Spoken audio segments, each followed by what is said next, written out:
বাংলাদেশ কি পারবে ইন্ডিয়ার সাথে জিততে? একমাত্র টিম বাংলাদেশই পারবে ইন্ডিয়াকে হারাতে। আসসালামু আলাইকুম রহমতুল্লাহি ওয়া বারাকাতুহু। দেশ ও দেশের বাইরে যে যেখান থেকে আমার এই অনুষ্ঠানটি দেখছেন সবাইকে আন্তরিক শুভেচ্ছা। সবাই কেমন আছেন? আলহামদুলিল্লাহ আমি ভালো আছি। আসলে আজকে মানে আমরা যারা আগে শুনতাম যেটা ইন্ডিয়া পাকিস্তান মানে এ একটা উত্তেজনার ম্যাচ। কিন্তু আমার মনে হচ্ছে যে বাংলাদেশ ইন্ডিয়া ম্যাচ মানে উত্তেজনার ম্যাচ। আজকের ম্যাচ হবে উত্তেজনার ম্যাচ। শুধু আজকের ম্যাচ নয়, সবসময় বাংলাদেশ ইন্ডিয়ার ম্যাচ মানে একটা উত্তেজনার ম্যাচ।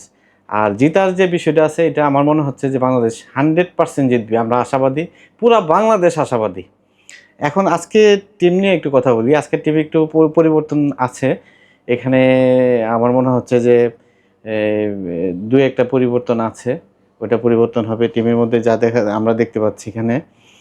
আমার মনে হচ্ছে যে আজকে আমরা যেটা শুনছিলাম আরকি যে লিটন দাস হালকা ইনজুরিতে আছে। আমরা আশা করব যে ঠিক হয়ে যাবে। লিটন দাস টিমে কামব্যাক করতে পারবে। আর এখানে আমার মনে হচ্ছে যেটা জাকির আলী অনেক থাকতেও পারে, নাও থাকতে পারে। আর আমার মনে হচ্ছে এখানে রিশাদ হোসেনকে আজকে টিমে নেওয়া হবে। আর আরেকজনকে নেওয়া হতে পারে, তানজিম হাসান সাকিব নেওয়া হতে পারে।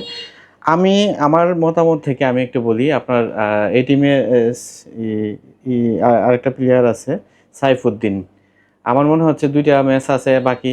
এই ২টা ম্যাচ থেকে একটা ম্যাচ মনে হচ্ছে সাইফুদ্দিনকে খেলানো হবে।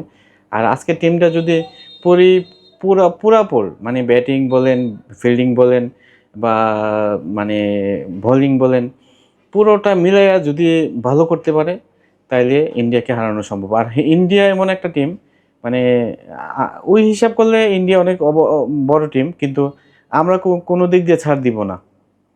আমরা আশাবাদী যে বাংলাদেশ টিম ভালো করবে, বাংলাদেশ টিম আজকের ম্যাচে উইন করবে। সবাই দোয়া করবেন বাংলাদেশ টিমের জন্য, বাংলাদেশ যাতে আজকের ম্যাচ জিততে পারে। সবাই ভালো থাকবেন, সুস্থ থাকবেন। আসসালামু আলাইকুম ওয়া রাহমাতুল্লাহি ওয়া বারাকাতুহু।